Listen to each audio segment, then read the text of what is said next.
A clear relationship between sugar and cancer leads scientists to two conclusions.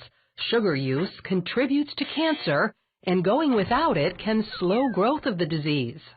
100 years ago, most folks consumed only 4 pounds of sugar a year. That's this much. Now, however, the average person takes in 40 times this amount, 160 pounds of sugar a year. That's this much. Food manufacturers add enormous amounts of sugar, usually in the form of high fructose corn syrup, to products we consume all day, every day. Coffee drinks and cereal, soda and snacks, even foods you wouldn't expect like spaghetti sauce and peanut butter. This tiny container of yogurt contains more sugar than a candy bar. Now, scientists tell us sugar directly influences cancer cells. The amount we consume can either feed those cells or starve them.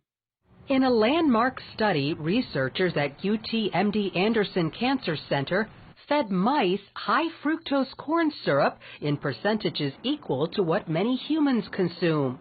Those mice developed higher rates of lung and breast cancer compared to mice fed less sugar.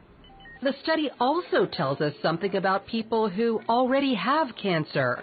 One researcher said a lot of patients are told it doesn't matter what you eat after you are diagnosed with cancer. This preliminary animal research suggests that it does matter. And it just absolutely amazes me that medical science is just now finding this out. Fred Hatfield knows firsthand sugar intake matters after a cancer diagnosis. Back in 2012, his diagnosis was basically a death sentence. The doctors gave me 3 months to live because of widespread metastatic cancer in my skeletal structure. 3 months.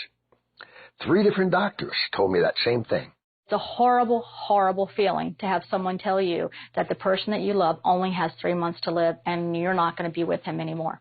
Then Fred heard about a low-sugar diet called the ketogenic diet, believed to slow cancer in some people. With nothing to lose, he gave it a try, and to his astonishment, it worked. And the cancer was gone, completely. Fred's recovery didn't surprise Dr. Dominic D'Agostino. His team at the University of South Florida discovered mice with highly aggressive metastatic cancer continued living when fed a ketogenic diet. We have dramatically increased survival with metabolic therapy.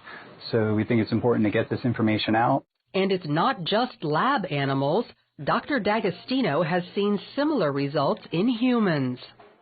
I've been in correspondence with a number of people, probably at least a dozen people, and over the last 1.5 to 2 years, and all of them are still alive, so despite the odds.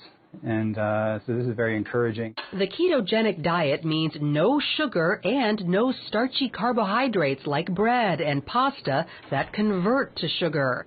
D'Agostino says cancer cells love sugar and starch because cancer thrives on the glucose from those foods. Remove the glucose and starve the cancer cells.